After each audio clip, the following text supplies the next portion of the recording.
Oiê, esse é o Cine Carneiro e esse é um podcast para a gente falar sobre cinema e vida. Eu sou a Camila Carneiro, eu sou atriz desde que eu me conheço por gente. Eu comecei a fazer teatro quando eu tinha 10 anos. Eu sou cineasta, sou formada em cinema pela Faculdade de Artes do Paraná e também sou atriz formada pela Escola de Artes Célia Helena. Bom, hoje a gente vai falar de um filme bastante polêmico, que muita gente adorou, muita gente odiou. Eu sou do time que achou 10 de 10, que é A Substância. Eu acho um filme importantíssimo, e não só um filme importante na temática, mas eu acho um filme importante também na sua feitura. A diretora é uma mulher fazendo um filme de horror dentro de um mercado que é tão conhecido, né? Os filmes de horror por serem feitos por homens, né? Eu não gosto muito de filme de horror, no geral eu tenho bastante dificuldade de assistir, mas eu adorei assistir esse, assim, eu achei super importante mesmo. Eu acho que é um horror que cabe para reiterar essa narrativa tão importante. É um filme que dá uma angústia, assim, porque a gente vê muito materializado mesmo, de forma muito didática na tela, essas batalhas internas que a gente vive em relação à pressão estética, né? Mas acho que em muitas outras questões também, sendo mulher nessa sociedade. Acho que alguns homens também vão se identificar, mas tenho a sensação de que é um filme que fala, no geral, com as mulheres, mais com as mulheres do que com os homens. Eu não sei, talvez eu esteja errado. Se eu estiver errado, deixa aqui o seu comentário no YouTube e deixa aqui o seu comentário na caixinha do Spotify. Para me ajudar nessa discussão, eu trouxe um livro que eu adoro, que é o Indomável, da Glennon Doyle. Já vou pedir desculpa para quem está me vendo, o tanto de marcação que eu fiz no livro. E eu trouxe um trechinho, também bem curto, do Tudo Sobre o Amor, mas como ele é muito curtinho, eu não vou nem colocar o nome da Bell Hooks nesse episódio. Mas ele também vem aí com uma frase para a gente se apoiar e começar a discutir. Antes disso, já aviso que a gente vai ter spoilers. Se você não se incomoda com spoilers e ainda não viu o filme, fica aí. Se você se incomoda com spoilers e ainda não viu o filme, vai assistir, depois volta aqui. O filme está disponível no MUBI. Em A Substância, Elizabeth Sparkle, a Demi Moore, é uma celebridade em declínio que enfrenta uma reviravolta inesperada ao ser demitida de seu programa fitness na televisão. Desesperada por um novo começo, ela decide experimentar uma droga do mercado clandestino que promete replicar suas células, criando temporariamente uma versão mais jovem e aprimorada de si mesma. Agora, a atriz se vê dividida entre suas duas versões, que devem coexistir enquanto navegam pelos desafios da fama e da identidade. Bom, para começar essa discussão, eu queria ler o primeiro capítulo do livro da Glennon Doyle, Indomável. Achei esse livro muito legal. Ele é um livro cheio de aprendizados e acho que é um bom ponto de partida para a gente. 2 verões atrás, eu e a minha esposa levávamos nossas filhas para o zoológico. Enquanto caminhávamos, vimos uma placa anunciando o maior evento do local, a Corrida do Guepardo. Seguimos as famílias que buscavam os melhores lugares para assistir e encontramos uma parte vazia perto do percurso. Nossa filha mais nova, Ama, subiu nos ombros da minha esposa para ver melhor. Uma tratadora loira e animada, com um colete caqui, apareceu segurando o megafone e a coleira de um labrador amarelo. Eu fiquei confusa. Não sei muito sobre animais, mas se ela ia tentar convencer as minhas filhas de que aquele cachorro era um guepardo, eu ia pedir um reembolso. Ela começou a falar. Bem-vindos, pessoal! Vocês estão prestes a conhecer a nossa gueparda, que se chama Tabita. Vocês acham que essa é a Tabita? Não! Gritaram as crianças. Essa labradora fofinha aqui é a Minnie, a melhor amiga da Tabita. Nós apresentamos as duas quando Tabita era uma filhotinha e criamos Minnie e Tabita uma do lado da outra para domá-la. Tudo que a Minnie faz, a Tabita também quer fazer. A tratadora fez um gesto para um jipe estacionado atrás dela. Um coelhinho de pelúcia cor-de-rosa estava amarrado ao para-choque com uma corda esfiapada. Ela perguntou, quem tem um labrador em casa? Várias mãozinhas se ergueram. E o seu labrador gosta de brincar de pique-pega? Sim! Gritaram as crianças. Bom, a Minnie ama correr atrás desse coelhinho. Então, primeiro, a Minnie vai fazer a corrida do guepardo, enquanto a Tabita observa para se lembrar de como se faz. Então, vamos fazer uma contagem regressiva. Eu vou abrir a jaula da Tabita e ela vai correr. No final do percurso, tem um bife delicioso esperando por ela. A tratadora tirou a cobertura da jaula de Tabita e levou Minnie animada e ofegante até a linha de partida. Fez um sinal para o jipe, que acelerou. A jovem soltou a coleira de Minnie e todos observamos enquanto a labradora amarela se divertia perseguindo um coelhinho cor-de-rosa encardido. As crianças aplaudiram loucamente, os adultos secaram o suor da testa. Finalmente, era a vez do grande momento de Tabita. Todos fizemos a contagem regressiva em uníssono. 5, 4, 3, 2, 1... A tratadora abriu a porta da jaula e o coelhinho foi levado mais uma vez. Tabita disparou, totalmente concentrada no coelho, um pontinho borrado. Ela cruzou a linha de chegada em segundos. A tratadora apitou e jogou um bife para Tabita, que prendeu-o no chão com as patas fofas e gigantescas. Se abaixou e começou a mastigar, enquanto o público aplaudia. Eu não bati palma. Eu estava enjoada. A domesticação de Tabita parecia familiar. Ui, eu acho forte essa cena. Fiquei observando Tabita, mastigando um pedaço de carne no chão de terra do zoológico e pensei. Dia após dia, este animal selvagem corre atrás de um coelhinho sujo de pelúcia rosa, através de uma pista estreita e conhecida que as pessoas criaram para ela, sem nunca olhar para a direita ou para a esquerda, sem nunca pegar aquele maldito coelho, se contentando com um bife do mercado e com a aprovação distraída de estranhos suarentos, obedecendo a todas as ordens dos tratadores, exatamente como Minnie, a labradora, que ela foi treinada a acreditar que é. Sem perceber que, caso se lembrasse da sua ferocidade, mesmo que por um só momento, poderia matar todos os tratadores. Quando Tabita terminou o bife, a tratadora abriu um portão que a levava a um pequeno campo cercado. Tabita entrou, e o portão se fechou atrás dela. A tratadora pegou o megafone de novo e quis saber se alguém tinha alguma pergunta. Uma menininha de uns 9 anos, talvez, ergueu a mão e disse: A Tabita não fica triste? Ela não sente falta da selva? Desculpa, não ouvi, disse a tratadora. Pode repetir? A mãe da menina falou mais alto. Ela quer saber se a Tabita sente falta da selva. A tratadora sorriu e respondeu. Não, a Tabita nasceu aqui. Nunca conheceu outro lugar, nunca viu a selva. Tabita tem uma vida boa, está muito mais segura aqui do que estaria na selva. Enquanto a tratadora contava alguns fatos sobre guepardos nascidos em cativeiro, a minha filha mais velha, Tish, me cutucou e apontou para Tabita. Naquele campo, longe de Minnie e dos tratadores, a postura de Tabita mudara. A sua cabeça estava altiva e ela caminhava pelo perímetro, circundando as fronteiras criadas pela cerca.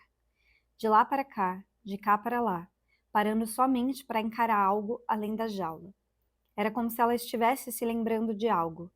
Parecia majestosa e um pouco assustadora. Tish sussurrou para mim. Mãe, ela ficou selvagem de novo.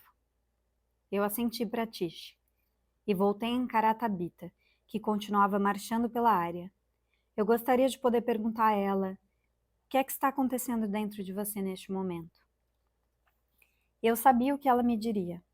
Ela diria, tem alguma coisa errada na minha vida. Eu me sinto inquieta e frustrada. Eu tenho a sensação de que as coisas deveriam ser melhores do que isso. Eu imagino savanas abertas e horizontes sem cerca.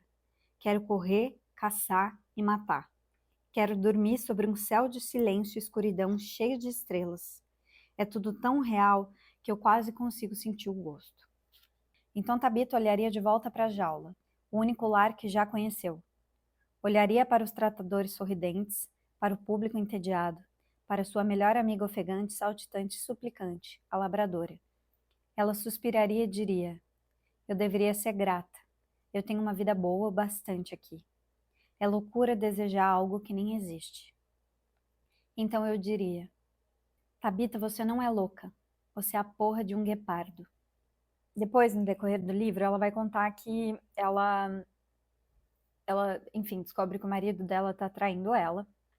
E aí nesse processo ela ficou um tempo tentando resgatar esse casamento, né? Porque o cara era um bom pai, e ela fala que ela fica sem saber o que ela deveria fazer, né? Que em nenhum momento ela olha para dentro de si para perguntar se ela queria ou se ela não queria, que ela chega a pesquisar no Google para saber o que ela deveria fazer, o que fazer o que fazer quando o marido te trai, mas ele é um bom pai. E eles vão fazer terapia de casal, tá tudo errado, ou tudo certo, né?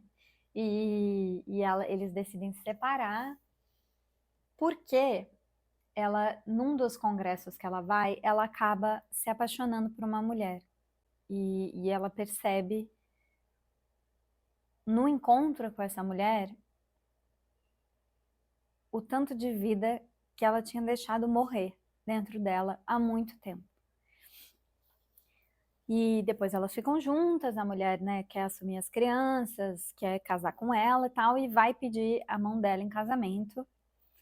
E aí diz que quando a Abby, que é essa mulher que ela se apaixona, ela vai pedir para os pais e para a mãe da Glennon Doyle a mão dela em casamento, a resposta que a mãe da Glennon Doyle diz é: Abby, eu não vejo minha filha tão viva desde que ela tinha 10 anos de idade. Muito mais foi dito naquela manhã, mas aquela primeira resposta da minha mãe se destacou para mim como uma frase em um livro que implora para ser sublinhada. Eu não vejo a minha filha tão viva desde que ela tinha 10 anos de idade. A minha mãe viu quando a faísca nos meus olhos se apagou no meu 10º ano na Terra. Agora, 30 anos depois, estava testemunhando o retorno dessa luz. Nos últimos meses, toda a minha postura havia mudado. Para ela, eu parecia majestosa e um pouco assustadora. Depois daquele dia, eu comecei a me perguntar: aonde aquela faísca foi parar quando eu tinha 10 anos? Eu fiz as minhas pesquisas e eu descobri o seguinte: 10 anos é a idade em que aprendemos a ser bons meninos e boas meninas.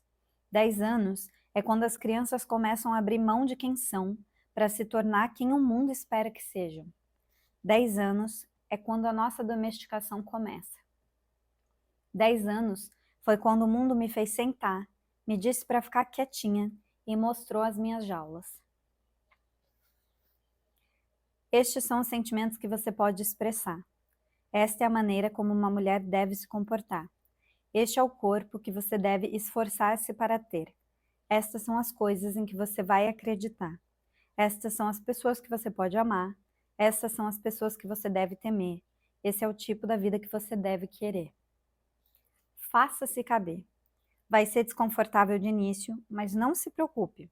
Mais cedo ou mais tarde você vai esquecer que está enjaulada. Logo isso tudo vai ser simplesmente a sua vida. Eu queria ser uma boa menina. Então eu me rendi às minhas jaulas. Eu escolhi uma personalidade, um corpo, uma fé e uma sexualidade tão pequenas que tinha que segurar o fôlego para caber dentro delas. Então, de imediatamente eu fiquei muito doente. Quando eu me tornei uma boa menina, eu também me tornei bulímica. Nenhuma de nós é capaz de segurar o fôlego o tempo todo. Era na bulimia que eu expirava. Era onde eu me recusava a ceder, onde eu saciava minha fome e expressava minha fúria. Eu me tornava animalesca durante minhas compulsões diárias. Então me dobrava no vaso sanitário e vomitava, porque uma boa menina precisa permanecer bem pequena para caber em suas jaulas. Não pode demonstrar qualquer evidência de sua fome. Boas meninas não são famintas, nem furiosas, nem selvagens. Todas as coisas que tornam uma mulher humana são os segredos mais sujos de uma boa menina. Na época, eu suspeitava de que minha bulimia significava que eu era louca. No ensino médio, eu fui internada em um hospital psiquiátrico e isso se confirmou. Hoje eu me entendo de outra forma. Eu era só uma menina enjaulada, feita para ser livre. Eu não era louca. Eu era a porra de um guepardo. E aí ela começa, a partir disso, a se questionar de tudo aquilo que ela estava vivendo, o que ela mesmo queria, ou o que ela foi programada para querer, né? Foi ensinada a querer. E depois disso ela começa uma trajetória no livro a contar como ela foi enjaulada, né? Momentos em que marcaram ela de como ela foi enjaulada e momentos depois quando ela foi descobrindo essa libertação. E eu acho que talvez seja isso que eu queira tentar fazer aqui nesse podcast, vamos ver? Vamos descobrir juntos. Que é esse entendimento, né, de quando a gente se enjaula, essa discussão, não sei nem se é esse entendimento, mas essa discussão desse momento de quando a gente se enjaula e quais são as possibilidades também para a gente começar a se desenjaular. Que eu acho que é muito forte, né, no filme, assim, como aparece na substância. Eu achei muito chocante assistir esse filme, porque enquanto eu estava assistindo, eu fui lembrando, na verdade, de vários momentos da minha vida, e de momentos de pessoas que eu amo, de amigas, de irmã, né, dessa pressão que a gente tem com a gente mesma, e no fim, de como a gente não é ensinada a se amar mesmo, assim, como a gente cresce ensinada a servir, a ser uma boa menina, a servir aquilo que o mundo nos diz que a gente tem que fazer. Eu me lembrei de uma situação que foi muito forte para mim, de uma pessoa que eu amo muito, né, da minha família, que fez uma cirurgia estética e eu fiquei cuidando, né, dela por um tempo, fez algumas intervenções no corpo e eu lembro, assim, de limpar, eu tinha uns 15 anos, e eu lembro de ajudar a limpar o curativo, né, e de ver o dreno no corpo, tinha um dreno que ficava atrás, assim, na lombar, expulsando, né, todo o resquício da cirurgia, e eu lembro de achar aquilo tudo muito violento, assim, a recuperação dolorida, difícil, né, hum, e assim, na minha cabeça eu ficava, meu Deus, né? Por que que ela passou por isso? Para que ela tá fazendo isso, né? Embora eu entendesse todos os motivos que a fizeram chegar ali, né? Querer aquilo ali e embora também, assim, eu acho que isso não é uma crítica às mulheres que decidem fazer cirurgias. Acho não, isso não é uma crítica às mulheres que decidem fazer cirurgias, né? Porque às vezes um novo mundo se descobre a partir daí, né? As pazes com o corpo, com essa relação, com a vida toda muda. E mas acho que a minha crítica é por que que a gente é tão maltratada e a gente é tão condicionada a servir, a agradar, que a gente precisa chegar neste lugar de se colocar em mutilação, de apagar, de ter o corpo aberto, de sangrar, ficar depois cheia de ponto, de marca, de roxo, de dor, né? Assim, então assim, a violência mesmo, né, que fazem com a nossa cabeça e com o nosso corpo. E, e acho que nenhuma de nós está imune a isso. Talvez nenhum de nós mesmo, assim, mas especificamente falando sobre as mulheres, acho que nenhuma de nós está imune a isso. E aí, logo em seguida, eu me lembrei de quando eu era adolescente na escola, que, né, é uma fase que os hormônios estão super flutuando, super, assim, que a gente está tentando se entender dentro daquele corpo que está o tempo inteiro mudando, que o peito cresce, que sai espinha, né, e eu tenho uma memória muito forte de um momento em que eu achei que eu tinha engordado demais e que eu comi metade de uma barra de cereal num recreio, metade de uma barra de cereal no outro recreio. E fiquei fazendo isso um tempo, né, para ver se... Então, ou seja, durante todo aquele período da manhã, a única coisa que eu comia era uma barra de cereal. Dividia, comia metade de uma barra de cereal num intervalo e metade de uma barra de cereal no outro intervalo. E então, quão maluco era aquilo, né, assim, para uma, sei lá, menina de 14, 15 anos. Depois me lembrei de um outro momento em que eu tive uma depressão profunda por ter vivido uma relação muito abusiva e uma relação que me despertava muito gatilho também de um abuso sexual que eu vivi mais nova, né? Ainda criança, e, e de como eu não fui dando conta de comer, né? A partir disso, assim, eu fui entristecendo, porque eu estava sempre sendo exigida, né? Naquela relação, acabei num lugar a ser menor do que eu era. Acho que esse é o ponto. Eu estava sempre sendo exigida a ser menor do que eu era, porque eu sou grandona de alma, não de tamanho eu tenho 1,50 m, mas eu sou grandona de alma. E grandona nos feitos, né? Assim, uma pessoa que está sempre se movendo com grandeza mesmo, assim, com grandeza do coração. E né, assim, eu era grande demais para aquele homem, então eu tinha que ficar bem quieta, bem, né, bem enjaulada, assim como Tabita. E é muito doido, primeiro, perceber como eu me permiti. Depois de perceber como eu fui ficando tão doente dentro daquele espaço que eu fui deixando de comer. E eu cheguei em 39 quilos. E depois, quando eu me recuperei, me senti bem, né? Fui ganhando de novo a vida e me sentindo feliz e me sentindo tranquila. Depois eu cheguei em 49 quilos. E aí eu fiquei me sentindo super gorda, super esquisita. E, e como também se ser gorda fosse um problema, né? Isso é muito maluco. E aí, então, essa sensação de você estar sempre desconjuntada no próprio corpo, né? E ainda que eu acho que eu nem tenho, assim, grandes questões hoje, depois de muita terapia, né? Depois de muito entendimento sobre mim mesma, de muita pesquisa de dança, eu nem acho que eu tenho tantas questões assim com o corpo, mas... e acho que, graças a Deus, consegui já encontrar um lugar, né, de estender o amor a mim mesma, né? Como diria Bell Hooks, quando a gente age, né, de uma maneira justa com o mundo, e tem um dado momento que a gente deveria primeiro entender que a gente precisa agir de maneira justa com a gente, né?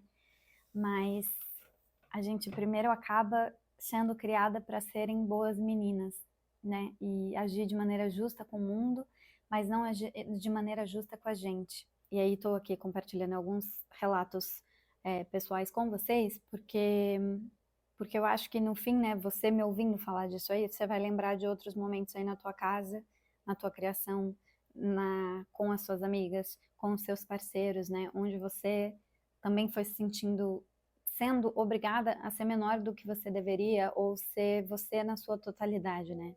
E aí tem aquela cena clássica do filme, né, que ele fala para ela sorria, né? Ela tá perdendo os dentes, tá definhando no fim do filme já. E ele fala, sorria, né? Boas meninas devem sempre sorrir. E nunca ninguém olha para essa mulher e percebe que ela tá tendo um colapso, literalmente, né? Eu acho que o que ficou mais forte para mim desse filme, assim, o que foi mais aflitivo de assistir, é como a gente chega num lugar, ou como aquelas duas personagens, mas daí a gente se vê refletida naquelas duas personagens, nesse lugar de se odiar tanto, né? Porque diabos que a gente nunca é ensinada a gente a se amar, né? E aí, isso vai tomando proporções extremas, né? Extremas, extremas, extremas nesse filme. Mas assim, já logo no começo, né? Só o fato, né? Primeiro, dela ter aceitado tomar aquela substância, que ela não sabe de onde vem, que ela tem que entrar se arrastando, se rastejando nesse lugar para buscar essa substância, num lugar que é perigoso, que pode ser perigoso para ela. Injeta aquilo no corpo, né? Que vem sem nenhuma indicação e que ela não sabe o que aquilo pode fazer com ela. O tempo todo, né? No desejo de ser vista, de ser amada, de ser querida. E aí é muito desesperador, né? Porque quando elas se desdobram e viram duas, e quando elas fazem essa troca, como nenhuma delas cuida uma da outra, né? Elas ficam ali jogadas no chão, a versão que tem que ficar parada, né, uma semana, fica ali jogada naquele chão do banheiro, naquela pose, e depois eu fiquei pensando, essa mulher quando acordar, ela vai estar cheia de dor nesse corpo, né, assim, automaticamente na minha cabeça me veio uma coisa do tipo, por que que não coloca essa mulher na cama, minimamente, assim, num lugar confortável para esperar esses 7 dias, né? Mas essa falta de cuidado, mesmo ela sendo a mesma pessoa, né? A versão mais velha e a versão mais nova. E essa violência, né, só vai crescendo e crescendo e vai adentrando esse lugar de muito ódio a si mesma, né? O tempo inteiro, né, o responsável por fornecer a substância fala no filme. lembra que vocês são uma só. E aí eu tava assistindo o filme e aquilo foi me dando uma agonia, e aquele tanto de injeção, tanto de agulha, né, que ela vai se auto colocando, e fiquei pensando, que maluco, né? A gente viver numa sociedade que a cirurgia plástica é uma coisa tão comum e tão aceita, né, pela, pelos órgãos, tão regulamentada, tão disponível, né? Por que que essa porra não é proibida? E aí me lembrei da minha saga, por exemplo, no tratamento da minha pele, que eu tive muito problema de acne ao longo da vida toda. E todas as dermatologistas, eu passei assim por, sei lá, 15 dermatologistas, e todas elas me receitavam Roacutan, que é um remédio que é proibido em muitos países, né? Porque ele mexe com ele mexe com o seu fígado, ele mexe com o seu rim, ele mexe com o seu humor. Que maluco! E aí eu precisei ter a cabeça boa o suficiente para dizer, eu não vou tratar de novo com a Roacutan. Todas as médicas e médicos me oferecendo essa possibilidade, né? Como no seu caso, essa é a única opção. Para você ser bonita, essa é a única opção. Você vai ter que tomar um remédio que acaba com um monte de outras coisas no seu corpo, né? E no fundo eu consegui resolver com a alimentação. Me lembrei, né, de um outro capítulo do Indomável, onde ela diz a seguinte coisa. Ela lembra do dia em que ela aprendeu que ela deveria ser uma boa menina, que foi numa aula de catequese. Que ela foi para a aula de catequese, e elas estavam estudando, né, sobre Adão e Eva, e aí, um dado momento, a professora contou a história de Adão e Eva, né, que uma noite Deus ajudou Adão a dar à luz a Eva, e de dentro do corpo de Adão, uma mulher nasceu, do ventre do homem. Uma mulher nasceu do ventre do homem. E ela, surpresa, levantou a mão, com 10 anos, e falou assim, espera, calma, Adão deu luz a Eva? Mas as pessoas não vêm do corpo das mulheres? Não são os meninos que vêm do ventre das mulheres? E aí minha professora disse, levante a mão, Glennon. Eu ergo a mão. Ela acena para que eu abaixe, o menino sentado à minha esquerda revira os olhos para mim. Nossa professora continua. Adão e Eva eram felizes e tudo foi perfeito por um tempo, mas então Eva viu uma maçã reluzente pendurada em uma árvore. Embora Deus tivesse falado para ela que aquela era a única coisa no jardim inteiro que ela não podia querer, Eva queria aquela maçã mesmo assim. Então um dia ela ficou com fome, pegou a maçã da árvore e deu uma mordida. Depois enganou Adão e o fez comer também. Assim que Adão mordeu a maçã, os dois sentiram vergonha pela primeira vez e tentaram se esconder de Deus. Mas Deus tudo vê. Então Deus sabia. Deus baniu Adão e Eva do lindo jardim. Então ele amaldiçoou os dois, assim como seus futuros filhos, e pela primeira vez houve sofrimento na terra. Ou seja, o sofrimento na terra quem causou foi uma mulher, né? Por fazer algo que disseram que ela não deveria fazer. E é por isso que ainda sofremos hoje, porque o pecado original de Eva está em todos nós. O pecado é querer saber mais do que deveríamos querer. Querer mais em vez de sermos gratas pelo que temos e fazermos o que quisermos em vez do que deveríamos. Acho que o que é mais, para mim, o que foi mais angustiante de acompanhar nesse filme, assim, mais do que qualquer cena de horror mesmo, né, das injeções, ou da unha sendo arrancada, ou, né, do sangue sendo jorrado, mais do que tudo isso, para mim, eu acho que o mais violento de acompanhar, é porque eu acho que todas essas violências visuais, e eu acho que isso é muito legal desse filme, porque ele joga na tua cara, assim, estampa na tua cara todas essas violências internas, né, que a gente sente, que a gente sofre, que a gente é podada, que a gente é abusada, que a gente é lapidada, que a gente... Todas essas violências, elas são traduzidas em imagem nesse filme, de uma maneira muito forte, a ponto de, quem sabe, né, alguém que não se identifica intimamente com essa violência, possa sentir esse desconforto através da imagem. O que mais me dá angústia, na verdade, nesse filme, dessas duas personagens, o filme não tem nenhuma cena, talvez tenha essa cena só no final, delas se olharem e se perguntarem, né, por que elas estão fazendo aquilo com elas, né? Não parece nem que essas personagens, elas têm uma mínima consciência de si. Elas só estão obedecendo o que o mundo pede delas para que elas possam ser vistas e serem amadas. E isso dói demais também, porque eu acho que é o que a gente passa muito tempo da nossa vida tentando fazer. A gente passa muito tempo da nossa vida tentando ser vista e ser amada. E a gente esquece de se ver e se amar, e a gente não sabe nem por onde começar. Isso é muito maluco. Ninguém pergunta pra gente se a gente tá feliz. As pessoas perguntam coisas externas, né? E o namorado? E vai ter filho? Engordou, né? E emagreceu, né? Ninguém chega pra gente, em encontro de família, por exemplo, olha pra gente e fala: nossa, mas você tá feliz? Você tá feliz? E talvez por isso também que a gente goste tanto de ter amigas, né? Porque amigas, eu acho que é esse lugar de comunhão mesmo entre as mulheres em que a gente se encontra para se ver, sabe? E às vezes pelo olhar da outra, a gente consegue conhecer coisas da gente, coisas bonitas sobre que a gente não foi ensinada a reconhecer. Então, ter amigas também é uma forma da gente se engrandecer, eu acho, porque a gente se vê também a partir do olhar da outra. E aí tem um outro capítulo que a Glennon Doyle fala a seguinte coisa: meu filho Chase, de 17 anos, e o amigo dele estão na sala vendo um filme. Eu estou tentando deixá-lo em paz, mas é difícil para mim. Compreendo que a maioria dos adolescentes acha que as mães são chatas, mas eu tenho certeza de que eu sou a exceção. Fico parada à porta e dou uma olhada na sala.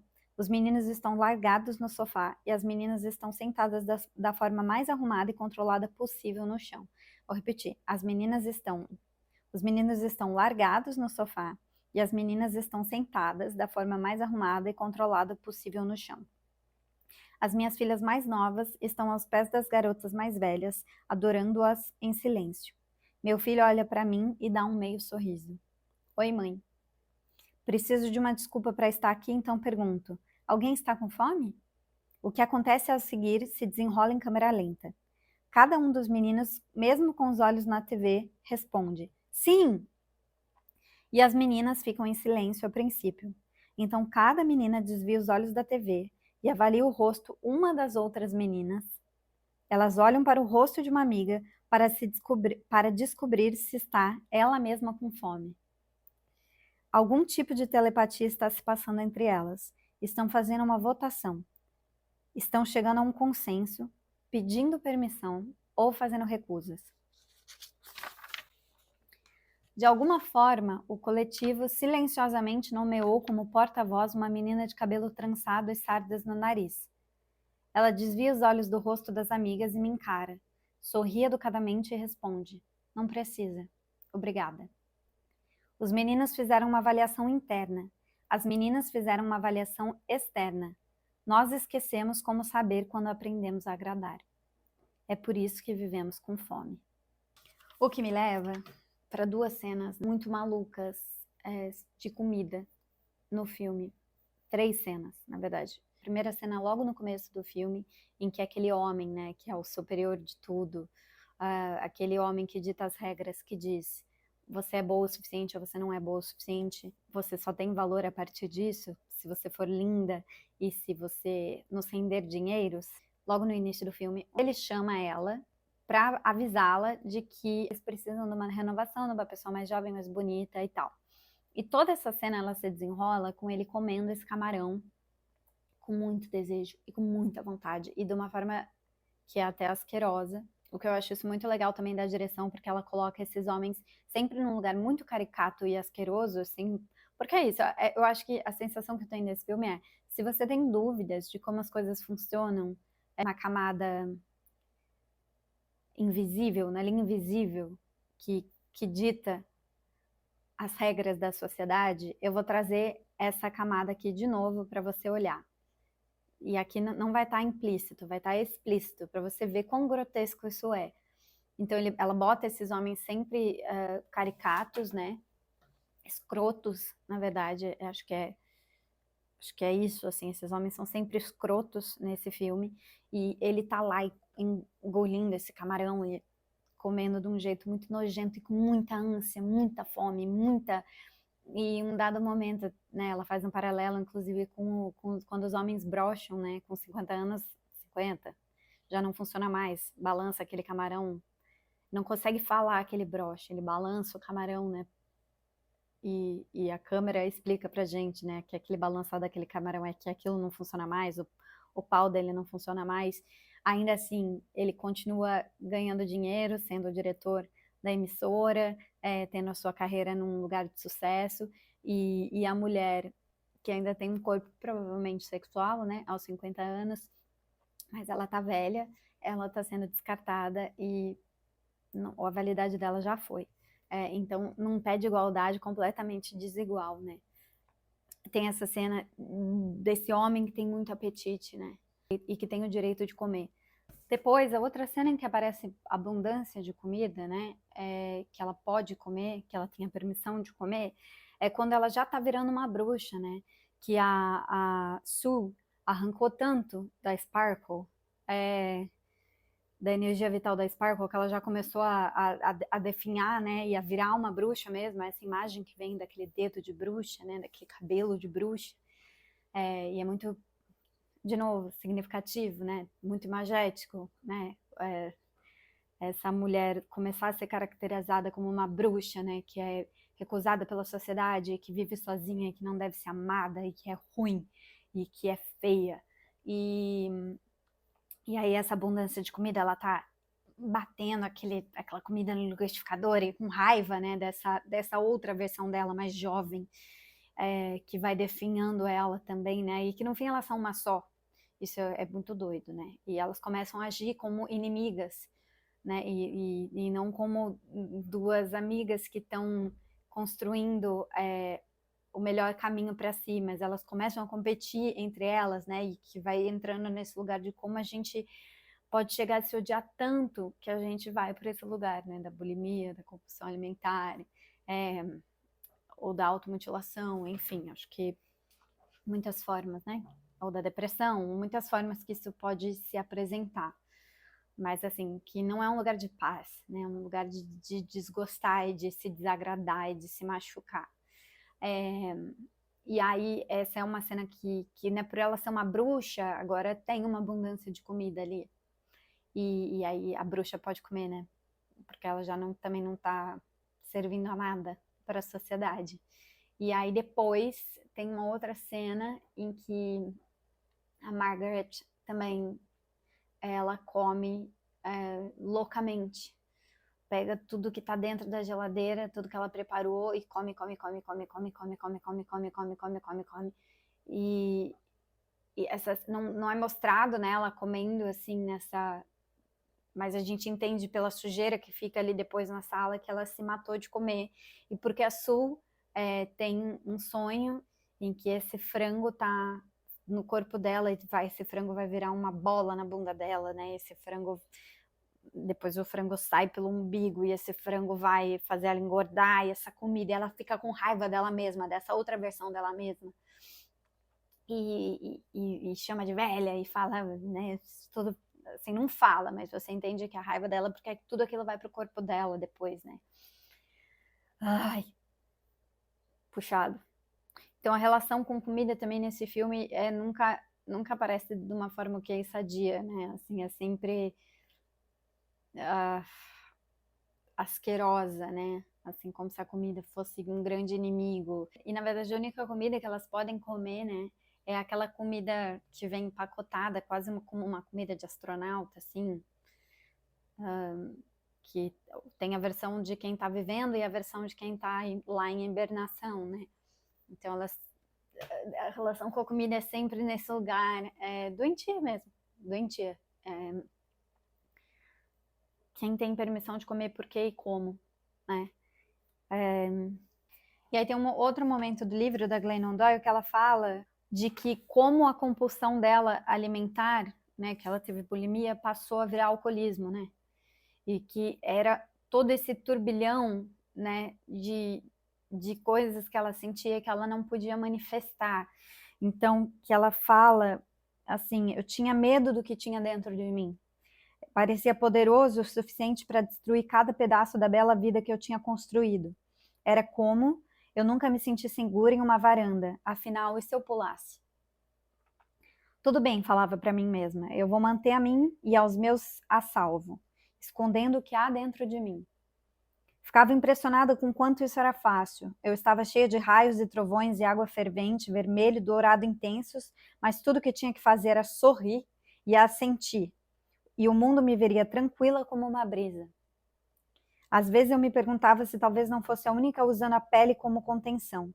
Talvez todos nós sejamos fogo envolto em pele, tentando parecer tranquilos. E aí ela conta que o ponto de ebulição dela foi quando ela viu a outra mulher pela qual ela se apaixonou, e que eu acho que no filme, e eu acho que ela deu uma sorte mesmo, deu uma sorte também, uma inteligência, né, assim, de ir transformando a história dela, mas no filme, eu acho que esse ponto de ebulição, ele não se converte, né, por algo fora. Todas esses, porque elas são muito violentas, né, e tá tudo bem elas serem violentas também, porque isso é uma outra coisa, né, que a gente, enquanto mulher, a gente aprende que nunca pode ser violenta, né, que a nossa raiva ela não é válida e que a nossa raiva ela não deve ter espaço, né, e né, a gente minimiza, né, quando um homem é violento, e a gente maximiza quando uma mulher é violenta, e às vezes a violência ela vem também como um lugar de dizer chega, de isso eu não quero mais, né? Ela barra, ela é uma forma de comunicar um limite também. Às vezes um grito bem dado para a pessoa certa, ele é importante também, né? E a gente não é, a gente tem que ficar calada e adoecer, né? E aí eu acho que esse ponto de ebulição, essa ebulição que acontece dentro dela e que ela não consegue organizar, e essa sensação desse descarte, ela não organiza para fora e começa a organizar para dentro, né? Então começa a se autodestruir, porque todo mundo tem ebulição dentro de si. Se a gente não organiza essa ebulição, ou ela fere fora ou ela fere dentro, né? E elas estão chegando nesse ponto de confronto consigo mesmas, né, a ponto de ter aquela cena em que uma arremessa a outra e chuta, e a versão mais nova, né, que é mais forte, pega a cabeça da versão mais velha, que já tá bem velha nesse momento, e bate, e bate, e bate no vidro, né, e até aquilo sangrar, e aí você meio que vê materializada aquela briga interna, né, daquela mulher, de como ela se odeia a ponto de se machucar tanto, né? E aí eu preciso começar a encerrar esse podcast, porque senão eu vou falar para um caramba. Eu acho que ele tá um pouco meio desorganizado assim, talvez, ou seja, a minha impressão, não sei, vamos ver depois na edição. Depois vocês me contam também nos comentários, mas é porque eu acho que esse filme, ele me deu uma desorganizada mesmo, assim, sabe? Eu acho que ele mexeu em lugares muito primordiais, talvez, da gente, da nossa criação. E eu acho que de muitas pessoas, né? Porque teve gente que não aguenta ver até o fim, tem muito relato de gente que levantou e foi embora do cinema. Então vou entender exatamente se eu conseguir fazer todas as conexões na hora que eu estiver editando esse vídeo. Mas eu acho que também as ideias estão aí, né? Façam as de vocês também. E aí no livro Indomável, a Glennon Doyle chega no momento em que ela fala como ela começa a reorganizar essas fúrias todas e essas dominações todas, né? E parar de se autodestruir, porque ela chega nesse lugar em que ela vira alcoólatra mesmo, que ela começa a destruir a própria vida, depois de também ter passado pela bulimia, né? Destruir todas as relações. E é muito bonito de ler esse livro, porque você vê que ela consegue fazer esse percurso e o que ela aprende nesse percurso. Em contraponto no filme, né? Na Substância, ela não consegue organizar, né? Assim, ela vai se deteriorando, se deteriorando, se deteriorando, a ponto de fazer de si mesma um monstro tão imenso, né? Literalmente, figurativamente, um monstro tão imenso que esse monstro explode e morre e acaba. Então eu acho que vamos acabar esse podcast com um final um pouco mais feliz e falar desses entendimentos da Glennon Doyle para esse caminho de reorganização. Isso aqui é muito bonito. Eu vi o que acontece no mundo e dentro dos nossos relacionamentos quando as mulheres permanecem entorpecidas, obedientes, silenciosas e diminuídas. Mulheres altruístas tornam a sociedade eficiente, mas não bela, verdadeira ou justa. Quando mulheres se anulam, o mundo perde seu caminho. Não precisamos de mais mulheres altruístas. O que precisamos no momento é de mais mulheres cheias de si. Uma mulher que é cheia apenas de si não internaliza mais as diretrizes e expectativas do mundo. Uma mulher cheia de si conhece e confia em si mesma o bastante para dizer e fazer o que precisa ser dito e deixar o restante queimar. Eu decidi que antes de me devotar a outra pessoa, eu faria o seguinte voto a mim mesma. Não vou mais me anular. Nunca mais. Eu e eu mesma, juntas até que a morte nos separe. Vamos ignorar todo o resto do mundo para permanecermos inteiras. E aí, vou pegar, para a gente finalizar, uma frase da Bell Hooks. O movimento feminista realmente ajudou as mulheres a compreender o poder pessoal que se adquire com uma autoafirmação positiva.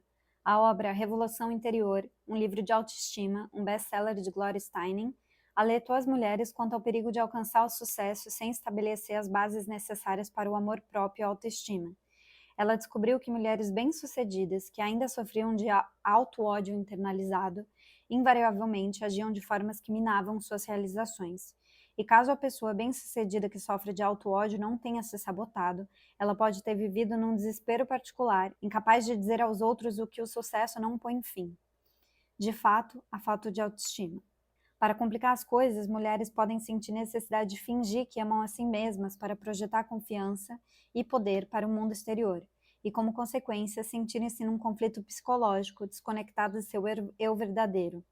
Envergonhadas pelo sentimento de que nunca poderão deixar ninguém saber quem realmente são, elas podem escolher o isolamento e a solidão por medo de serem desmascaradas, que é exatamente o que essa personagem faz, né? A Sparkle faz. Ela, quando ela tá na sua versão mais velha, que ela acha que é a versão odiosa, ela tá sempre sozinha, escondida do mundo, né? Não é uma tarefa fácil amar a si mesmo. Axiomas simples que fazem o amor próprio soar fácil só tornam as coisas piores. Eles levam muitas pessoas a se perguntarem por que continuam presas a sentimentos de baixa autoestima e auto-ódio, se é assim tão fácil se amar. Usar uma definição prática do amor, como as ações que tomamos em favor do nosso crescimento espiritual ou de outra pessoa, nos fornece um diagrama para trabalhar a questão do amor próprio. Quando vemos o amor como uma combinação de confiança, compromisso, cuidado, respeito, conhecimento e responsabilidade, podemos trabalhar para desenvolver essas qualidades. Ou, se elas já forem parte de quem somos, podemos aprender a estendê-las a nós mesmas. Eu falei demais. O que eu posso dizer de conclusão é: esse filme explodiu a minha cabeça e acho que eu tô nesse processo aí há muitos e muitos anos na terapia e fora dela, e nas minhas relações de amor, e nas minhas relações de amizade, de família, a descobrir, na verdade, a estender a mim mesma esse amor próprio, esse amor que a Bell Hooks fala, né? Porque o outro eu sempre fui ensinada.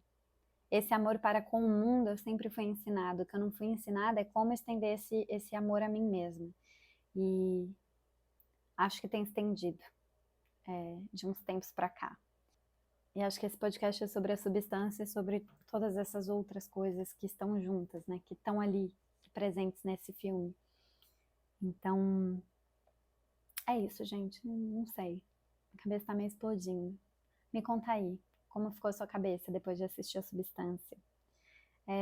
Como é que tá o teu auto-amor? Aonde você se encontra com esse filme? Aonde você se desencontra? O que você achou quando você assistiu? Como é que foi a sensação para você? Um beijo, até o próximo Cine Carneiro. Ah, não esquece de se inscrever aqui no canal, apertar o sininho para as notificações e também aí no Spotify, para quem está escutando de casa, por favor, segue aqui se você quiser saber quando tem episódio novo no ar. Até!